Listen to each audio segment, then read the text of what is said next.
session is about a kind of a sit down with our Golden Arewa Entrepreneurs. And for me personally, I have been looking forward to this session because it's not every day that we will have the opportunity of having Alhaji Aminu and Ustadh Abubakar Sadiq with us like this, right? Now, I will not really waste much time. I know a kind of, we have already the floor being set, so I don't think I'm too heavy to stand on the existing protocol. So I'm very sure the protocol will not break when I stand on it, right? Because I'm not that, I don't have that much weight. Now, we have Alhaji Aminu Murtala Nyako on the panel, as he mentioned earlier, the managing director of Sabore Farms. And we have Ustadh Malam Abubakar Sadiq Muhammad with us too, who is the chairman and founder of Neelds Real Estate, and also the founder of Clam Tours, right? So I will just go into the conversation so that we just flow as it goes. Barkam, I will start with you, right? We have always known the potential in the agriculture sector, right, has long been recognized. But what we have seen over the years is challenges that tends to impede or hamper on the development of the sector itself. However, when we look at your success story with Sabore Farms, it seems as if those challenges were never impacting on you, or they never impeded you, right? It seems like a smooth sail, right? We know challenges like issues that has to do with lack of or inadequate power supply, right? We have the insecurity ravaging the areas, right? We even have issues that has to do with government policies that seems to be inconsistent sometimes.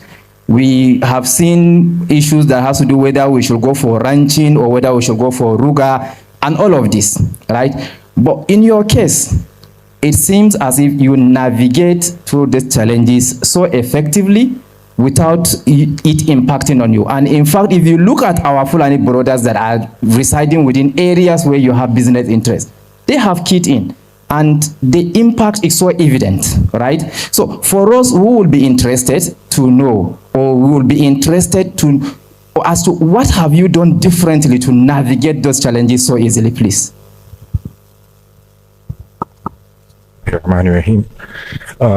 Thank you so much for having me here today.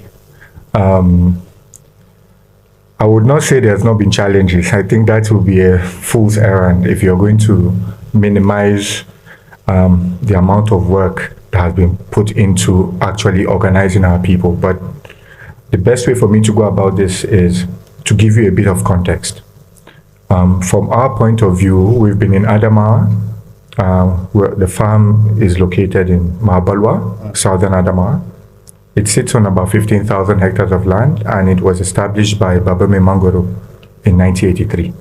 So this is kind of an expansion of his vision to be able to make sure that Al-Ummah are stabilized, have earning potential, and have a way to feed their families. When I got in 3 years ago, I have an economic background.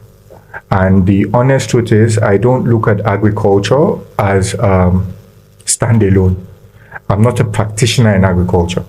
But what you're able to do when you have an economic background is to assess what the lay of the land is. You're able to see obstacles, and if you look properly, you see spaces between the obstacles that you can pass. If you fixate yourself on the obstacles, you don't seem to make any kind of progress. And for us, I tell people the challenges Nigeria is facing today, the Northeast started facing it in 2007 with the advent of Boko Haram. So the insecurity, the scarcity of finance, the pulling out of resources and manpower out of the region, all of that started in the Northeast before the larger Nigeria now has started to face that kind of challenge. So it gave me, when I was solutioning at the time, it gave me kind of a forward view of what you needed to solve for to get things moving. The landscape has changed fundamentally again over the last 1 year. But alas, it just allows for Sabore to be a bit ahead of the curve in terms of solutioning. For us, what we looked at when investment dried up in the Northeast is, if you're going to convince people to come and invest in the Northeast, it is the most difficult thing to do because people are already afraid. I tell people I find it easier having people from Saudi or Turkey coming to Adama than I have a Lagosian coming to Adama, because the perception itself around the region for investment is already skewed. So what we decided to do was, okay, we cannot stay in this position of destitution. What we identified is what was the first thing that people have access to and can be quickly leveraged to be able to give them immediate income for them to be able to take care of their families. And for us in the Northeast, it was cattle. Everyone has the culture of cattle, culture of cows. And most don't realize it. I say in the Northeast, we're not even cattle rearers. We just keep cattle. Internationally, you're either in the beef program or you're in the dairy program. You're not in between like us. So when we go to Taraba, Geshaka, you find out somebody has 700 cows. And he's just sitting down under a tree. You know, in the morning you wake up, you drink his milk, and that's about it. So we said to identify that there are things that they were prevalent that can be quickly leveraged to be able to give our people income. And this is quite, if I'm being honest, Arewa has this scattered in almost every local government. What people already know how to do, their fathers did it, they grew up in it, and can actually give them income. So for us, what I decided to do at the time is, because you're not going to have a Messiah coming to save you, you now need to build a model of shared prosperity where there's a codependency between you and your neighbor, between you and private business, between you and the financiers. That was what we built. And the honest truth is, I knew it would work, but I was surprised about how quickly it worked. The honest truth is, the limiting things in agriculture are irrigation, power, organized offtake. If you can sort out these things, trust me, our Arewa brothers and sisters will go into agriculture much more forcefully than you imagine. So what we decided to do, Sabore Farm stepped in terms of organized offtake. We built the largest dairy processing plant in Africa, in Nigeria, and possibly one of the most unique ones in Africa because it's completely powered by solar energy. We built 5 megawatts of solar and 5 megawatts of battery that allows us to the entire factory to be fully off-grid. So we're not connected to NEPA and we don't have generators on the farm that power it. It was important to do this because milk is the most perishable product. If you leave it outside, within 3 hours, 4 hours, it goes bad. So you need cooling, and cooling can only come from energy. Adama gets 7 megawatts from the grid. Sabore is producing 5. So it gives you an idea that we know that private sector can actually come in and fill some of these gaps with very reliable financiers to be able to achieve this. We also told the farmers, whatever you produce, we will offtake. So it gives them confidence that they can invest in their cows, they can listen to what we say in terms of how you collect milk, and they'll be able to give you what we want. And this has spiraled into a net. We started out with 500 farmers that were giving us about roughly 80 liters of milk a day. Yes. Right now we're about 8,000 with 18,000 farmers and growing. We have a lot of people coming to say they want to buy cows and come into the region. But the honest truth here is, one of the reasons I was attracted to come to this event is that in terms of development and potentials we're seeing in Arewa now, I think Islamic finance is possibly going to be the only way we're able to finance ourselves out of this mess. When I was invited, I told him I'm not an expert in Islamic finance, but I will be foolhardy not to recognize the impact, because you see, a lot of our local farmers, when they got to their capacity, you can tell that the only way they can scale is to access finance. And because the conventional finance is not available, When you even tell them to go and get any kind of finance with riba on it, they refuse. So they are at a plateau now where you know that they require finance to grow. However, the financing options that are in their face is not what is in complement with their iman. And you have to adapt to them to be able to achieve any kind of growth. The honest truth for me here is we started out with milk, but we can do this value chain for shea butter, you can do it for maize, you can do it for sesame, you can do it for barley. A lot of these things are prevalent in Arewa. So for us, I know that the economic environment right now is extremely tough. And the one thing I would say before I move is that we need to have a model of shared prosperity. Before independence, this was the model that was moving. The British were of taking all Arewa products through rail wholesale. In Adama, they were going all the way through Cameroon using the Benue to pick products and de-risk it for the average farmer. When you sit down and you look at this small scale approach that is being, this smallholder approach that is being proposed, it wouldn't work for Arewa. The reason being is that agriculture, if you're not at scale, you don't have pricing pressure. And regardless of our Greek potential, the honest truth here is that for you to compete, you have to have the best price. And the only way you have a best price is we all come together and say, okay, we are de-risking this local government for its offtake, for its electricity, and take, for example, for its input. Then they will have the lowest price. During President Muhammadu Buhari's regime, we had the anchor borrower that helped de-risk. We had tax that helped de-risk. Right now, there is no sort of program at governmental level that is de-risking, and you're seeing what is happening with inflation of food prices. So for me, I'm not one to sit down and say you need to really beg. It's for our leaders, policymakers, bankers, entrepreneurs, smallholder farmers to understand that what Islamic finance can do to help de-risk. I'm not a big believer in giving the local farmer money because they don't have the assets to back whatever kind of finance you give them. With the devaluation now, they don't have the collateral to back it. But if you're able to de-risk it through offtake, to electricity, renewable energy, or whatever the case may be, and lastly, you're able to de-risk it through their irrigation, you will find out that they will be able to do much more in terms of aggregation and de-risking, and it will bring us out of this mess. Thank you very much. Thank you very much. Thank you so very much. Thank you so very much. Now, let me go to Ustadh.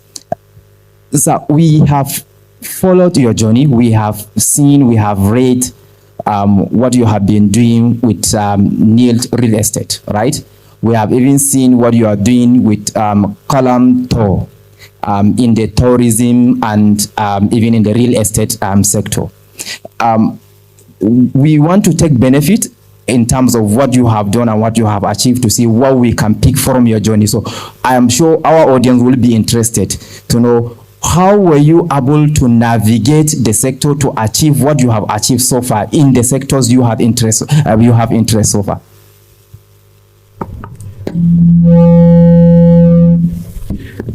Bismillah, alhamdulillah, wa salatu wa salam ala rasulillah, Sayyidina Muhammad wa ala alihi wa sahbihi wa sallam wa ba'd. First, let me again say it's an honor.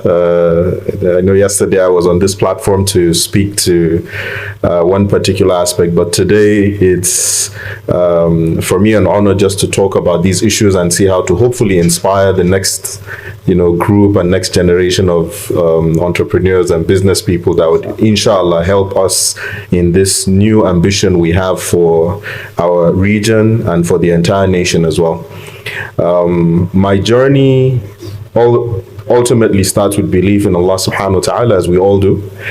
We all have that, and that's been the primary drive, I would say, in wanting to do some of what we have done, alhamdulillah. And secondly, to I'm honored to sit before him because I must mention Alhaji Mustafa bin Tube, who is not just a mentor for me, but like a father. And the success today of Kalam Tours and Neelds is as a result of him. So I'm grateful to Allah that I can actually sit to talk about what role he has played in its success, and as well the drive that we have and the ambition we had today. But just the background of myself, just before going into how we started the business. I had been in the oil and gas sector for about a decade. Although many people don't know this because they always believed I was in the mosque on the pulpit, right? I had someone once tell me that some people came to their Nur Masjid looking for me, and they told them that, oh, he's in the office. Ustad's not an office. When the office was here, they told him he's in NNPC retail. They screamed even further. What is he doing in, So there was this perception that, I was meant to be just in the pulpit, just doing the wa'azi, and that was it. And da'wah, which for me, that's my primary job, alhamdulillah. But after about a decade in NNPC retail, in year 2021, I resigned. And I resigned for two reasons. The first was I was no longer feeling fulfilled in the capacity I was in there, because I felt there was much more I could achieve outside, and there were more people that I wanted to be able to support. And working in a government establishment where I was earning a salary and going home to only feed my family did not make me feel adequate, because there were many more people who, subhanallah, a 10,000 for them was a lifeline. And I felt if I could do that for 20 or 30 or 100 people, I would feel more fulfilled. So that was the first thing. The second was, although this was actually the first, it was hampering me from da'wah work. I would get invitations to go outside the country to speak. I couldn't go because I have to go and seek for leave from somebody that I'll be doing kashemuria, just trying to get him to approve. And there were just so many things. So in 2021, I resigned, and prior to that, I had set up Qalam Tours, and that was my exit strategy initially, to resign from the office, but to have something I could fall back on. Now, the concept of Qalam Tours was just a simple experience I had when I went for Umrah. And while I was in Saudi, I saw how pilgrims from Nigeria were treated. And then I saw how pilgrims from the US, Malaysia, other countries were treated. And I was like, so I had an interaction, and I discovered how much was paid by these same pilgrims. And subhanallah, some of them, at that time our currency was a bit okay, we paid more than what they had paid. But the service was so top-notch that it looked like this could not be achieved. So I said to everyone that I knew that, look, we can do this, we can achieve this. And by Allah's help, I went into studying for something called IATA. So for you to set up as a travel and tour agent, you have to have the IATA accreditation. You have to, build certain structures in place. So I did all of that, myself and my partner. And that year when we took the exams, my partner, in fact, got the best result in the whole of Africa. Alhamdulillah. I didn't get the best result in Africa, but at least I passed. And we set up the company. And by the year we were about to launch proper, 2020, COVID happened. And the largest hit industry in the world was the hospitality, was the tourism. And our idea of tourism was not just the outbound. We were not just working towards the Umrah and trying to take people to have such a beautiful spiritual experience, that instead of them cursing while you're there, they're even making dua for you that, oh, Allah bless this company. We also wanted to do inbound tourism, because we now had a huge number of foreigners who want to visit Nigeria, who wanted to see our culture. And that part was even what I really wanted to showcase more.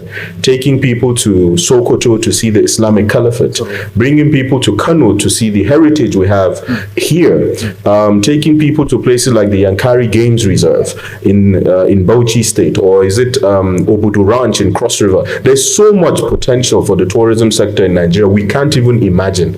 If we develop that aspect well, that would probably bring in more GDP than even the oil and gas that we're thinking of, although that's also for another discussion another day. So when that happened, 2020, the COVID, and then insecurity subsequently, I had to now think of diversification. What should be the next thing to go into? And I decided, okay, maybe I should try real estate. Wow. So as at 2021, when I was going into the real estate industry, I didn't know what a block was made out of. I didn't know what a block was made. I'm telling you the truth today. A block, I didn't know what it was made out of. But I studied, I researched, I did my feasibility studies, and I also met with industry practitioners to also understand what the issues were with respect to the real estate. And so in 2021, we started our very first Neelds Realty project. It was just it was about 8 housing units in total in Abuja. And every single aspect of financing that came to the success of Neelds Realty, of that project and the subsequent projects I'm doing, all came from Islamic financial instruments, right? So I have literally practicalized everything with the real estate company now.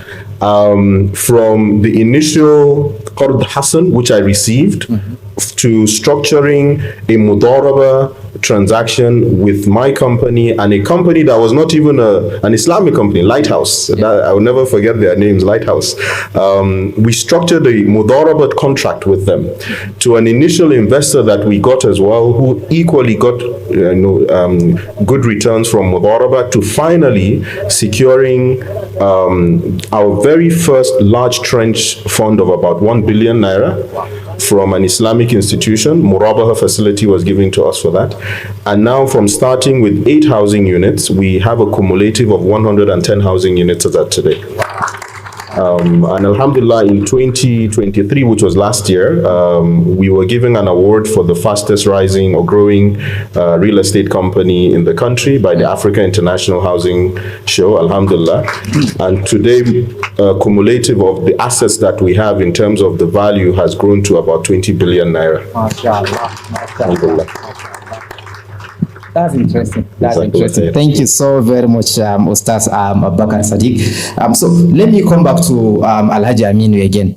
I want us to look at regulatory issues, right? Personally, we all have our experiences, those of us in the private sector, with regulatory issues usually. In fact, I came across a video at a point when Alhaji Aliko Dangote was discussing with Atedo Peter Side, the former chairman of Stanbic IBTC, where he was alluding to the fact that most Nigerian entrepreneurs tend to be combative in nature, to be able to withstand some of the regulatory challenges, right? So we want to know, in your case, you are successful in your right, of course, definitely, right? So are you also that combative, or how did you approach regulatory issues in your own ways? I'm not combative. I don't have energy, but I have team members that are combative. Wow, so we also need to have you do need to have people that are a bit dogged and can withstand challenges faced. For me, I think it's not necessarily the regulatory environment is problematic. The reason being there's multiple taxation, and then there's duplication of rules within various institutions that are targeting the same kind of revenue. And a lot of times what you realize is that the regulation they see you as a competitor, not as a facilitator. And within that mindset, especially our government institutions, they look at you and say, you're doing well, why aren't you paying this amount? You know, that kind of philosophy is not a philosophy of the Agamutemaka. And within that kind of context, that's where most of the challenges and the combative nature comes into play. But again, a benefit, like I told you on our own end, is, most people don't realize the sheer size of Arewa. And there's always a cost of tax collection. So if you're going to drive to Mabalwa every day, the amount of money you drive to go and try and collect is more than what you will get. So if you don't repurpose our mind into a growth mindset, which is, what do we have? How do we hit scale? how do we encourage our people to produce more? Then the collection of revenue will only dwindle. And we're seeing it right now. The more you try and adjust tax policy and all these other things to increase tax, you realize that your revenue actually drops. In economic terms, it's called the Laffer curve. The more you increase taxes, the less taxes you actually get. You actually want to broaden the base and reduce the taxes, and that's what makes things grow.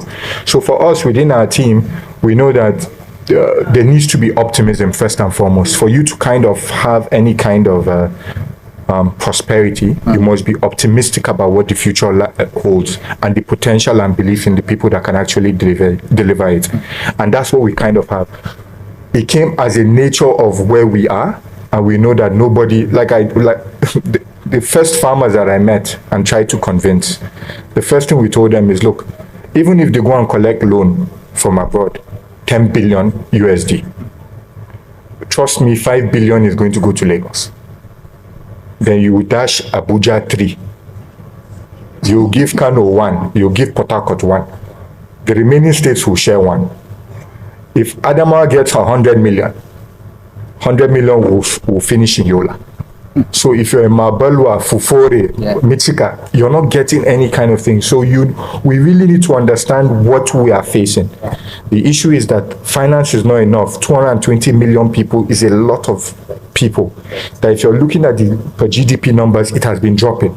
So we need to enter a growth mindset. And when I told the farmers, most people think these farmers are not intelligent.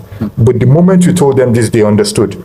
And I said, the one thing that you have today that can start giving you wealth today are your cows.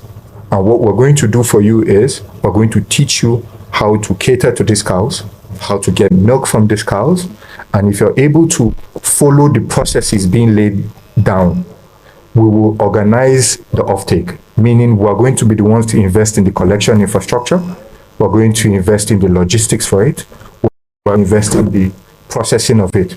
So you don't take loan, you don't do anything for now. What you have is enough as capital for you to get engaged within the formalized value chain.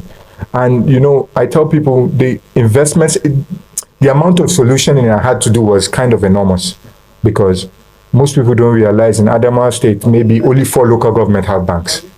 Yola North, Yola South, Mubi, and Numan.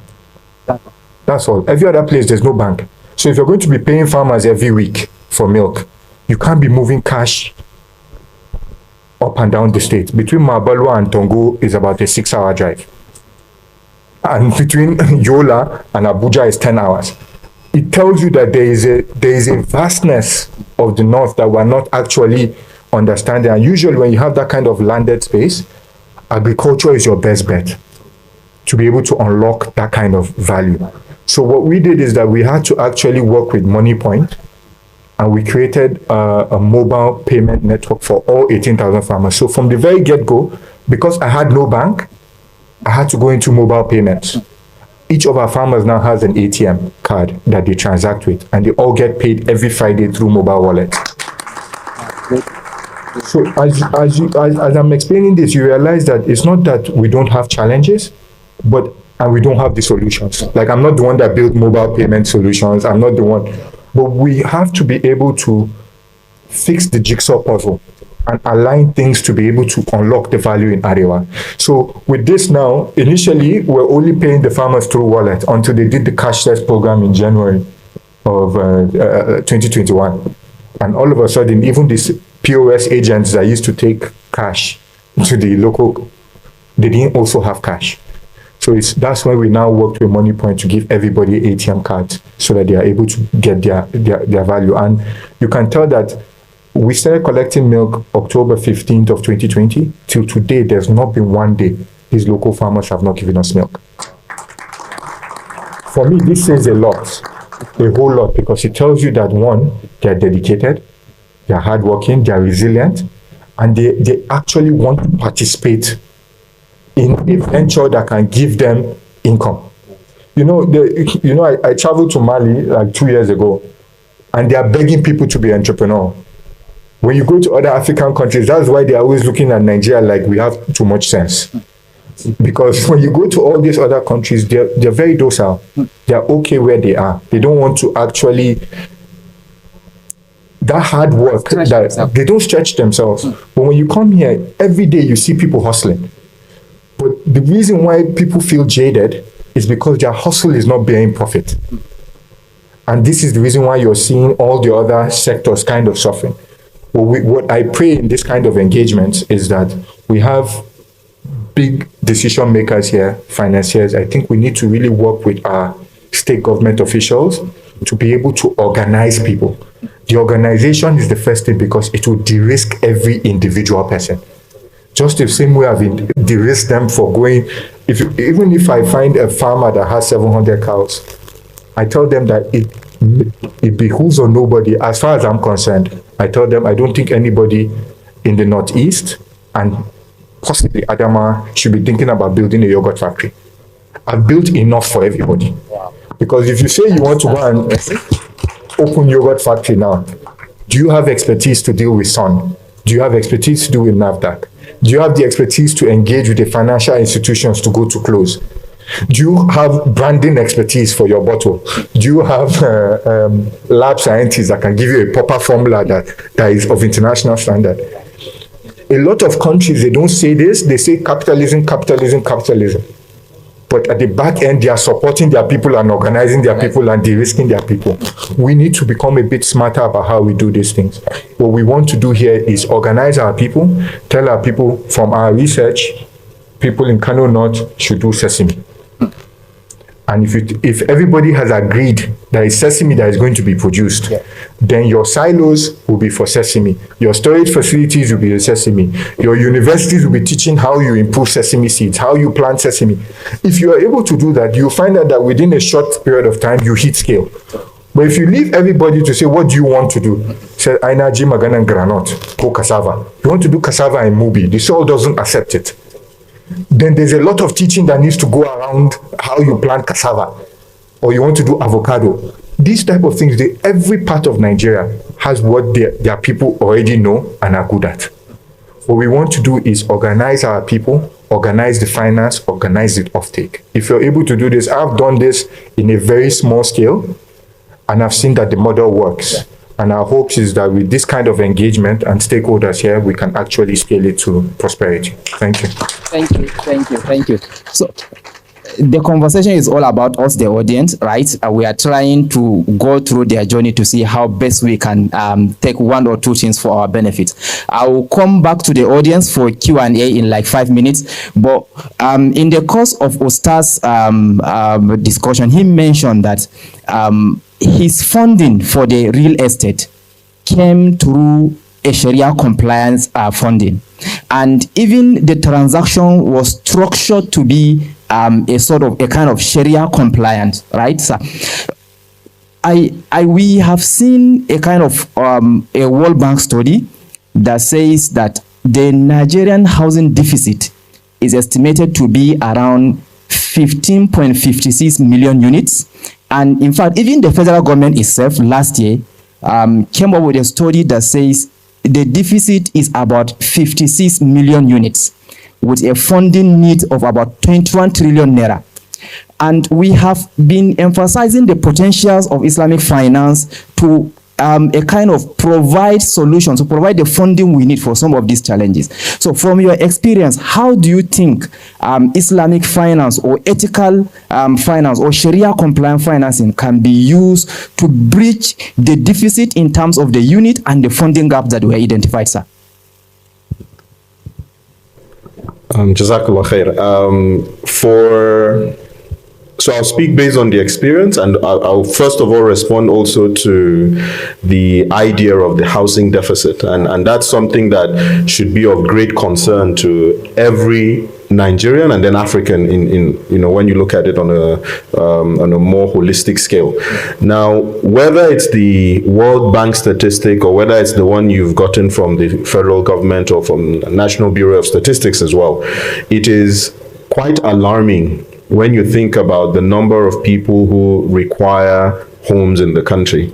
And as I mentioned at numerous real estate fora and areas that we always sit and discuss this, even if you have real estate companies, all the real estate companies in Nigeria doing 100,000 housing units per annum, understand that the housing unit per annum is going up, because you are having more number of people who are now earning what makes them feel like, I don't want to pay rent anymore, I want to own my own home. You have families where probably a home that, you had a large number of children, each child goes out and says, I don't want to live in this large home because I don't have the resource to take care of this sort of property, so I want to get something smaller. So that the housing deficit will continue to rise, and unfortunately, if we don't have the right tools and the right mechanisms to not only reduce it, but provide proper, adequate homes, quality homes.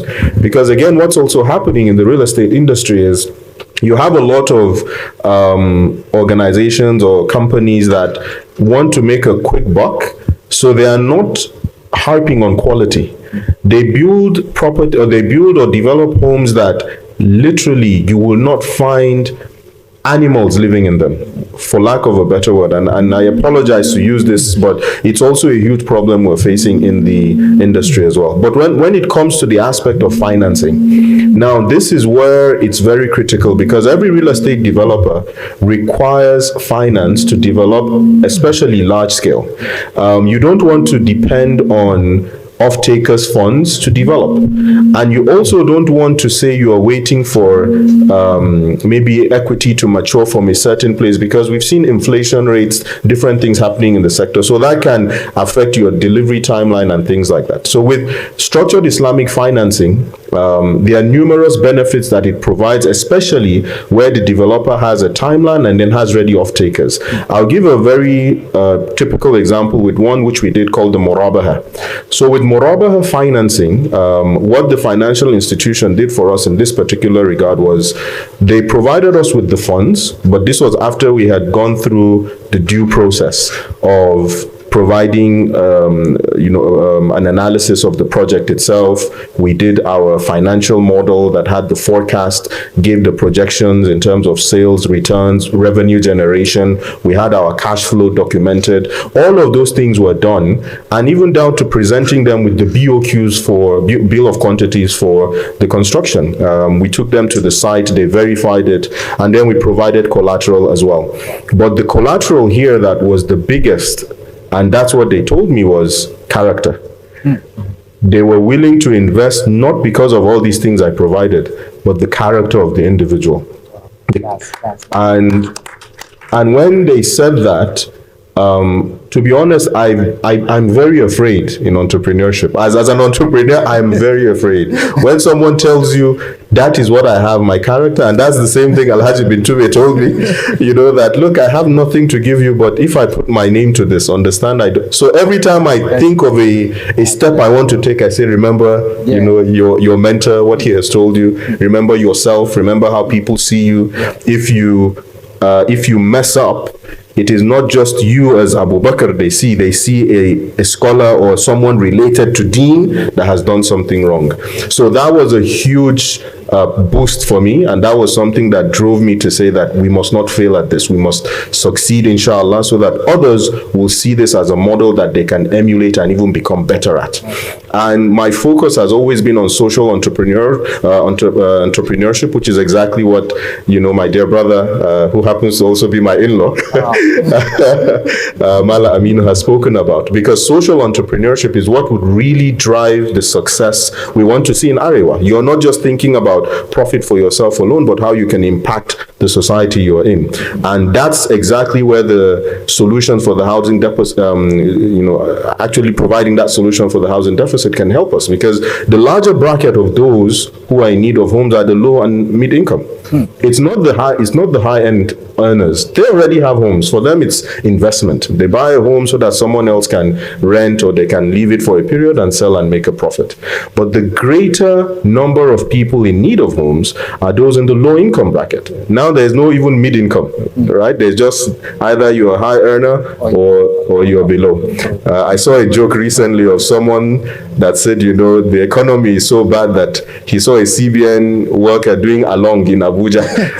I don't know if you know along, just picking people up, and he wants to buy fuel just to be able to, operate. So I believe that a lot of the financial institutions that are out there, Islamic financial institutions, if they are able to see credible individuals and they're able to collate them, just as was mentioned, you have everyone organized, you actually know who to support, and that helps to provide the solutions that we're looking for. And just to even mention that the first financing I got, it wasn't from a Sharia-compliant organization. Lighthouse is properly riba based. Fully riba based. But at that time, why I went to them was that they were a last resort. After going to quite a number of others who were not willing to support. And I understood then, because they had not seen track record. They had not seen, you could accomplish this. So because of that, I understood their situation. But someone spoke to these people on my behalf and said, look, this is an Ustadh, he will not pay riba. So I had to structure a Sharia-compliant tool or facility with them. They agreed. I got the first 100 million from them. Until today, they say that transaction was probably one of the most successful that they did with our organization. All right, thank you very much, Ustaz Muhammad. So I would have loved to go on, right? The anchor has looked at me with a side eye. She has given me a paper, so let me stop before the chase us from the podium. We will take just 2 questions, please. Apologies. And so that we do not appear to be gender biased, I will take a lady and a man. Let me start with my big sister here. Please, Haja Umani.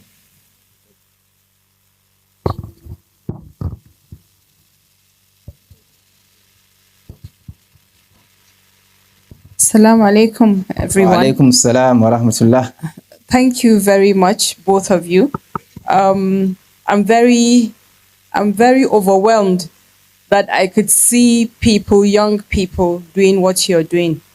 It's amazing. But then I haven't had, so I'm here to speak today about women inclusion. And I haven't heard about what you do with women. I am from the Northeast, Maiduguri to be precise.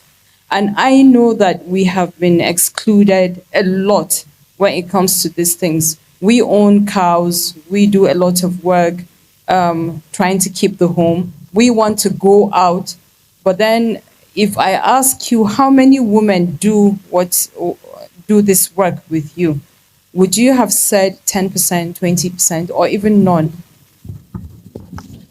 Okay, yes, so let's take the last question, and I think that's for Alhaji Aminu. Please, my brother from my far right there.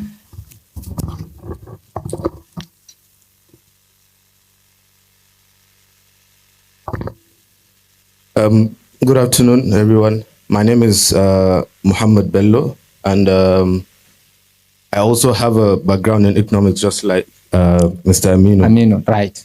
Yeah. And also, the first time I heard about you was, as a result of the dissertation I was carrying out, on the farmer-herder clashes, and the role of global warming, in that regard.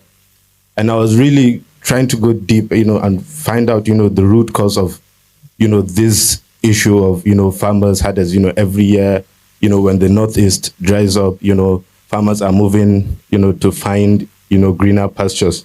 And I was really intrigued by one interview that I heard you give about the system that you built, in terms of, the cows and how you collect, the milk from the farmers, and the solutions basically that you provided through Sabore farms, and how there was no need for farmers to now be moving from one place to the other.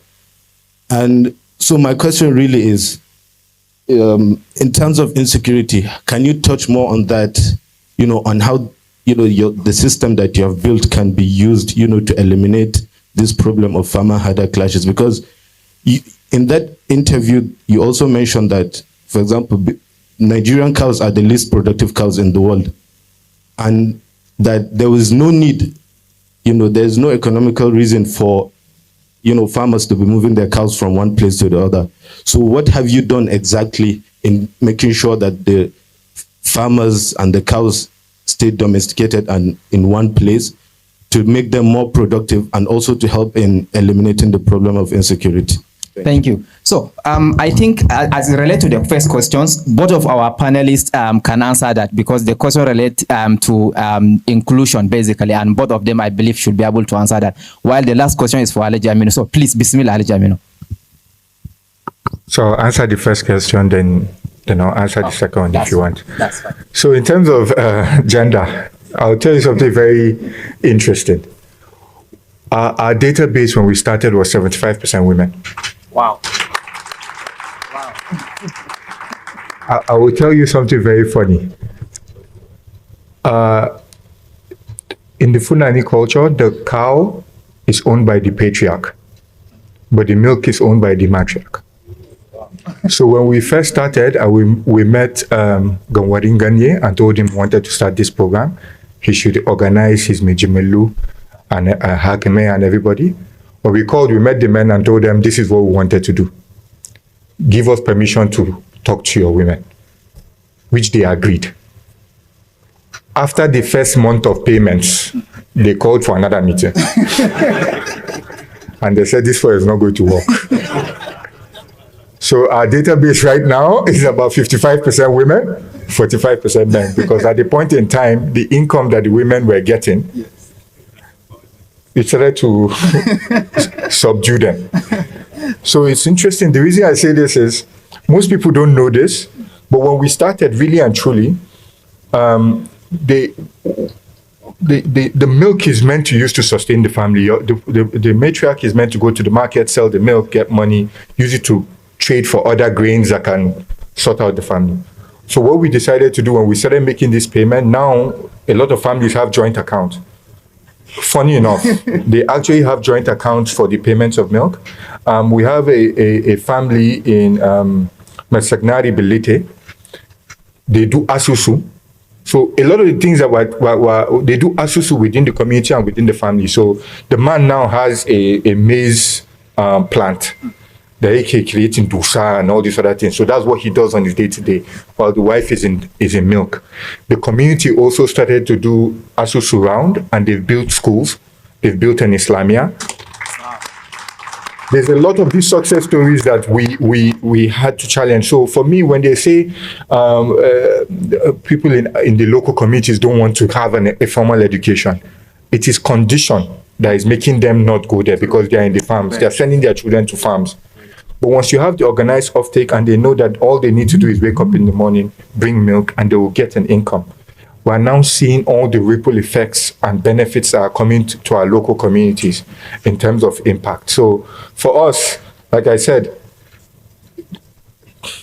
75% at the onset is I think is more than pass mark.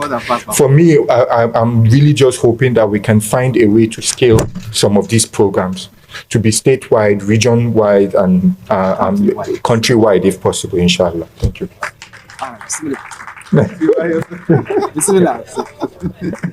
That's a nice one, Hajia Umma, and she sees why you're successful because of the women. That was a curveball, which I wouldn't have wanted to answer as well, but I have to also be as brutally honest as possible. So in my office, I'm sometimes afraid to invite people to my office because when they come, they see only women and they are seeing me as the MD is like, Ustadh, kene tari da mata haka. The CEO, the COO of the company, and you know the role of the COO and the CEO, who also doubles as the lead architect of our company, is a woman. Wow. Mashallah. A lot of the investors who have become very investor savvy They understand money. Women and money, wallahi, you will not know this. Some of them will tell you, don't tell him. The women are the ones who are having the foresight to invest, and they are reaping the returns from their investment. So in terms of inclusion, not just in the workspace, but in also giving that opportunity to be able to invest and get sizable returns as well, our women are doing extremely well. And I will not shy away from stating the fact that they are probably also part of the success stories that we have today. Unfortunately, for the men, and this is one of the things I'm trying to drive home for a lot of young men from the North. You see, there are programs that have been done for women: girl child education, empowerment, emotional intelligence, financial literacy. There are more women out there that are ready to be entrepreneurs than men, because society has focused so much on the girl child, which is great, it is fantastic, it is phenomenal, but it has also forgotten that you also have the boy child. The men are not made to feel confident enough that they can do this, and in a lot of cases, I do sometimes also mentor and try to get a few young men to see that, look, you can do well, you can do ABCD in this space. Unfortunately, many of our young men who are working in certain places want to become Dangote before they even grow their, or they even understand what business is. So you hire a young man, you want to, take him through the ropes. 1 year, 2 years down the line, he's leaving. And you've invested a lot into developing him. But for the woman, she takes her time, she nurtures the place, she makes it like her own baby, and puts in her entire effort to see that it is successful. And that's why a lot of companies today that are headed by women are doing very well. Urban Shelter, who, as we all know, the current MD CEO is Sadiq, a wonderful sister, wonderful woman, but people don't know the power in her punch until you sit with her and see the kind of dedication she has, and then you are like, oh, this is a northern woman. Haja Amal was here. You could hear her story of how she started. Incidentally, I sent her a message and I jokingly said, we are neighbors, but I saw you here more than I've seen you in the last 1 month. And she's an incredible woman, a mother, and she's doing incredible work in the North. So I believe that if we empower a lot of our Muslim women, we will get to see a lot. And we need to also change this mindset that makes people feel like women should not be successful. I talk about the greatest love story of all time, always. Greatest love story of all time. It was not Kabikushi Kabigam. It was not Lee Min-ho and those Korean, it was not, what's the name of that Arewa soap opera? Don't ask me how I know these, my wives. It was the Rasul sallallahu alayhi wasallam and Khadija radiallahu ta'ala anha. She was an employer. She was a trader. He worked for her. That's how she knew him. And she proposed to him, sallallahu alayhi wasallam. And when they got married, she was his greatest comforter, that when he experienced what he did at Gharul Hira, he didn't run to Abubakar. He didn't run to any of friends or family. He went to the home and met with his spouse and said to her, Zammiluni, cover me. And in her statement to him, when he says that, I think I'm going mad and mental, this is what she says to him, for wallahi, la yukhziqa Allahu abada. By Allah, your Lord will never humiliate you. It shows the power of the woman that she was. And when you have a strong woman behind you, subhanallah, the success that you will have is beyond words. You have one strong woman behind you. Imagine you have 4 strong women behind you. And I think that's a very good point to end it. Allahu Akbar, Allahu Akbar. You can imagine. You can imagine. So first, I have to apologize to all of us. When we went for kindly the Q&A, hold on. I have okay. Kindly hold on. Why not? As you are saying, women, I'm going to give one woman now for last question. Let's make it fast. Why not, please? Thank you very much. I was enjoying everything you were saying until you said the last bit.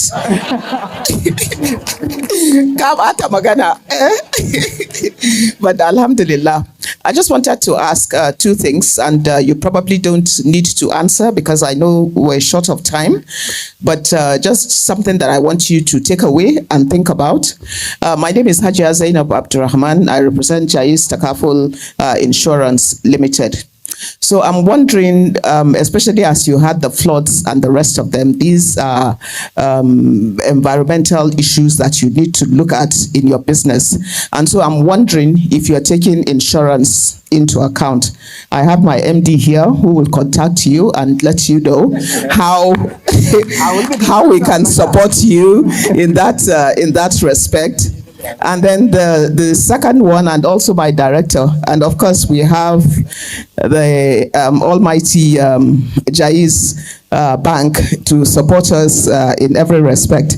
But on a second note, you have said quite a number of things, and I think it boils down to awareness.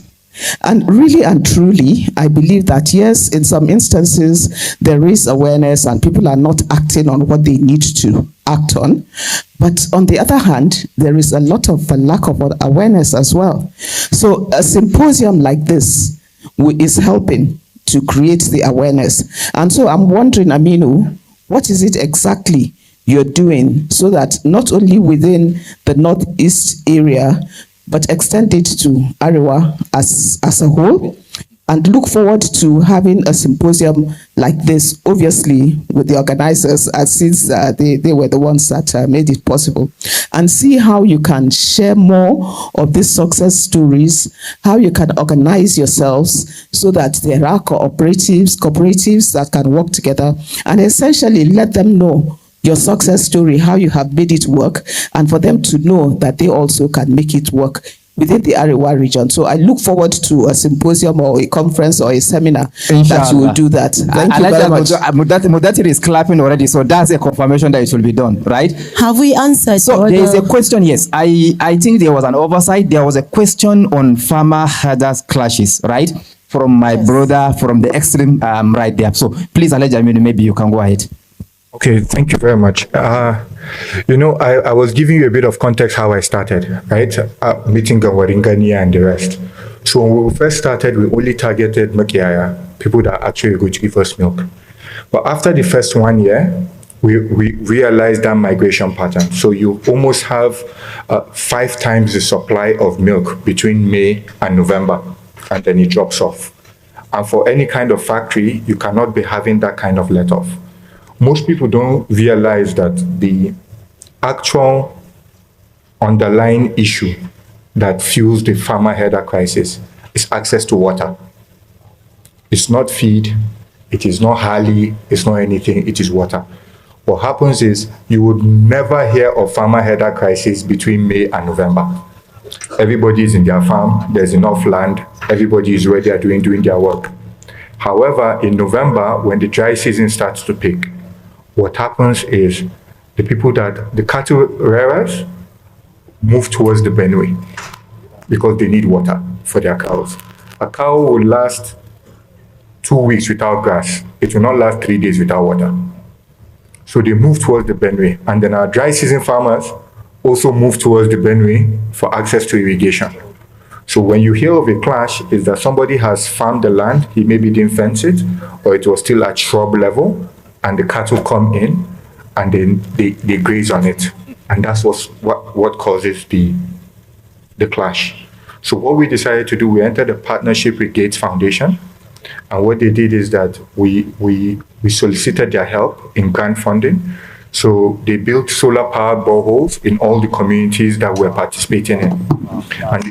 And the solar powered boreholes, as you can imagine, with solar, nobody requires to have any kind of biofuel to power the boreholes. As of right now, we have about 27 solar power boreholes in all the communities. So they have piping for irrigation for crop farmers and troughs for the cattle to actually drink water. So that first and foremost reduce the incidence of moving to go and get water. So now the cattle circulate around the radius of the collection center. And the farmers also know that the collection center, because it's also on solar, if they go too far, they can't give milk the next morning and they will not have income. So they can only graze up onto a point before they can come back home. And that has allowed for them to be able to invest in schools, small hospitals, Islamia for their kids, because they are operating within a radius. Lastly, what we decided to do is to avoid further conflict, and this model of shared prosperity, like I mentioned to you, is that the farmers that did not have cows started to look on the farmers within the communities that had cows and started seeing income rise. So what we decided to do now with Gates Foundation is that we taught them pasture techniques. So we have the local farmers that are creating pasture, manomas. They create pasture, they bale it and bring it to a collection center that we then sell to the dairy farmer, grass, and we do a check-off system. So since we pay every Friday, if you've taken 10 kg of dry matter, we check off from our system. We give Manoma his money, we give Makia his balance. And that has already created a model within the community now that I'm not attacking this person, I need his grass tomorrow. That's why I'm saying that from our model, we are realizing that the solution is not far. But the solution is that we must organize around economy, not politics. From what I'm saying now, I don't care what local government we are coming from. As long as you have cows and you have manoma, we are able to do this infrastructure divide. And technology has come to a point that I can log on my phone now. We have an EMS. I can tell you individually what each farmer gives me every morning. Because as I tell people, we collect milk at an individual level, but we buy from the community. What I mean by that is, and I'll just round up very quickly for you. What I mean by that is, we realize that because most of our people in Arewa earn their income in the past decades through siyasa, if you decided to go through cooperative, the first challenge you have is, wani chairman, wani organizing secretary, in our youth leader. And before you know it, they start picking taxes, siyasa yashiga. So what we did is, there's a heavy anonymity. If you give me 20 liters, it means you're earning 4,500 naira a day. But nobody knows. Only me and you know, because you're being paid on your mobile wallet. But the problem with milk is because you're aggregating at the community level. So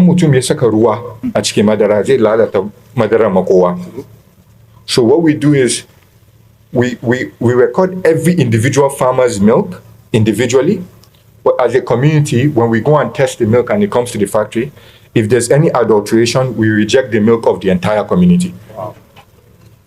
So when we do that, we now call the Mijimela and say, to when yachi amana within your community. Because from the people testing the milk, they are from the community. The people that are aggregating the milk are from the community. Even the transporters are from the community. So if it comes, it's a community level aggregation. So by the time we do that and we tell them, extension agents. The people that have been doing well, so usually once we do this, we experience this within new communities. After 2 weeks of doing this, this already tells me that programs like this, not only will we build community relations, it will now give confidence. So every collection agent, NAMU, they have the number in DSS. So we tell them, if there's any new person that enters your community, any person that enters your community newly, kukira DSS. So within us and the DSS, based on your question on conflict mitigation, even the collect, they want to maintain this small model that they are seeing that has given them access to capital funds that can take care of their families. So even the DSS now, program now that it has reduced the incidence of banditry, kidnapping, So with this, I just know that, inshallah, like you said, I need to be doing much more advocacy on this matter. Initially, I tell people, when you're talking, you're not walking. So at a point in time, you see I will talk. So, but I think that I need to find a balance, a good balance that we can actually advocate this. We've done this for milk, but I really think it can be done with every commodity in Arewa. And I think having access to this, you see, with the high interest rates right now of the commercial banks at over 30%, really and truly, Islamic finance, this is the time for Islamic finance to shine on a heavy level because we have the numbers, we have the commodities, we have the people. And the market now actually exists because of inflation. And I think if you can find a way of bridging that gap, it's fantastic. Just as a very last caveat on your insurance. Insurance is something we started looking at in earnest this year. The reason being is you need to convince a farmer that his asset is worth insuring. When we initially started, we needed them to get used to getting money every week. So we did not beg anybody. When we go to a community, when we enter, maybe we have 100 farmers that have cows, maybe only 20 will give us. We don't mind. But when they start seeing their neighbors are doing better than them with this, soon as you get a fear, program, we have letters all the way from Jigawa asking us to come and collect milk in Adama. I told them, do you know the drive? Well, then she cost no. You understand? But the honest truth is, now that they've started getting income from their cows, it is now that they're being very welcoming to the idea of insurance.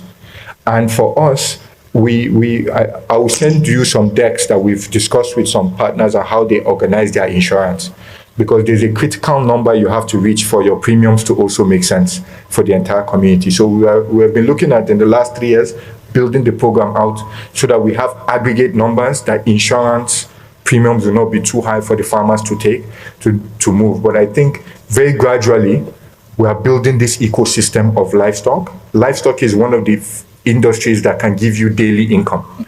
You know, I tell people, if you plant masara, you're waiting 4 months. If you plant ginger, you're waiting 10 months. Not many people have the financial capital or the patience to be able to survive investment. The Baba Yeche in Mishi Mango, and she Mishi can also injira 4 years cafe buying fruit.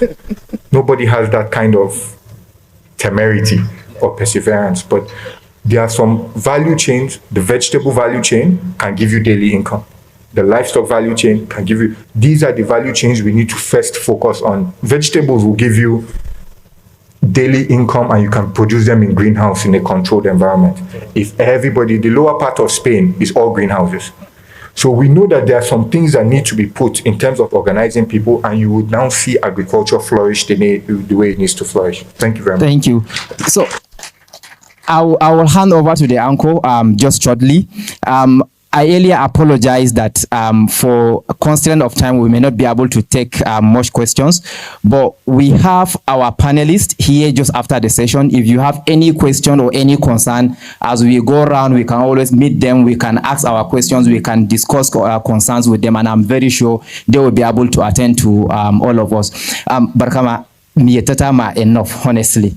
I always call Aminu our Arewa agriculture solution and kind of innovative architect, right? You can see, you can hear, and we can all see the impact. Minyeti a lot, but we'll continue to follow your story with Sabore Farms, inshallah. Ustadh, maybe we didn't notice the combination of the names, right? Abubakar, Sadiq, Muhammad at the end. So they are Sadiq first, and then the beloved prophets. Alhamdulillah, alhamdulillah. So thank you so very much. I'm very sure a lot of us are inspired, and maybe when I come back to Abuja, I will come for my own tutorial personally, inshallah. So I will at this point hand over to the uncle, and I thank you very much for your time and for listening. And as I said earlier, our panelists are here, and you can always ask your questions. Thank you very much. Let's put our hands together for this amazing panelists. I believe we have all enjoyed this discussion, and we all want it to continue and continue, but we have to take a pause. We're going to move to the next session. I'm moving here so that I will be part of the picture too. Yes, I have missed a lot of pictures yesterday. I can't miss this one.